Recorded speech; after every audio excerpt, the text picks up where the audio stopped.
Ukrainian President Volodymyr Zelenskyy has arrived in Japan to attend the G7 summit. He touched down at Hiroshima after a short stopover in Saudi Arabia, where he addressed the Arab League. Zelenskyy is expected to seek further support for his country's defense effort against Russia. This comes as the U.S. says it'll allow its Western allies to supply Ukraine with training and a possible delivery of fighter jets, including American-made F-16s, seen as a significant boost for Kyiv. DW's chief international editor, Richard Walker, is covering the G7 meeting in Hiroshima for us, and he joins us now for the latest. So, Richard, we understand Zelenskyy just landed in Hiroshima. How significant is the Ukrainian leader's appearance in person at the G7 summit, and what is he hoping to achieve there? Yeah, well, Marianne, it certainly is very significant. And if the reaction of the journalists here in the media center in Hiroshima is anything to go by, I mean, everyone was packed around various screens showing Japan's international broadcaster, NHK World, of the landing of Zelenskyy as it happened.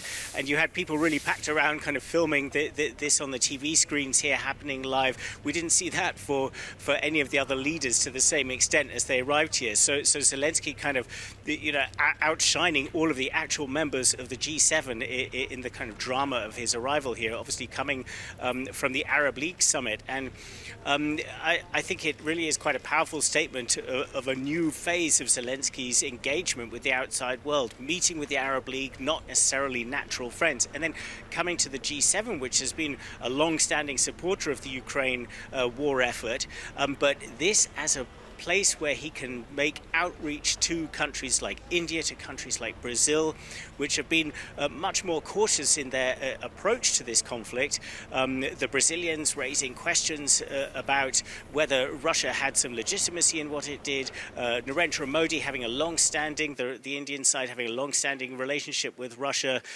trying to be neutral so far. Zelenskyy now has a chance for FaceTime with these people to get his message across to them and hoping to move the needle somewhat in their positions.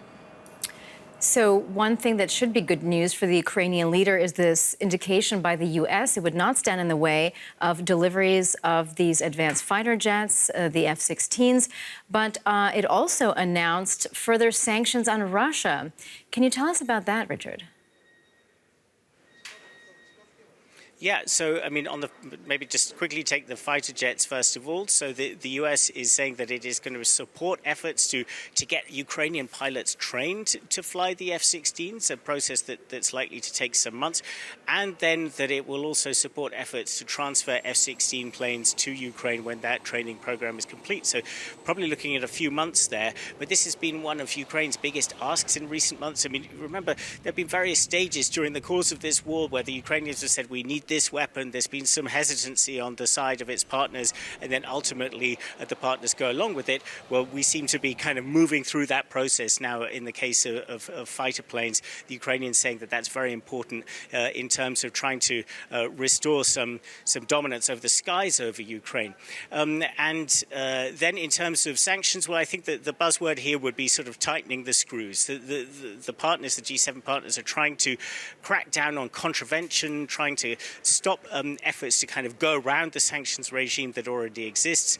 The US, for instance, announcing that it's targeting a number of companies, including some Chinese companies that it says are sort of helping Russia by the back door during the course of this war. And the overall message from the G7 to the Ukrainians that they're with them as long as this will take, and they're going to tighten the screws with Russia whenever it realizes that some of those screws might be coming loose. That was our chief international editor, Richard Walker, reporting from the G7 summit in Hiroshima, Japan. Richard, thank you so much.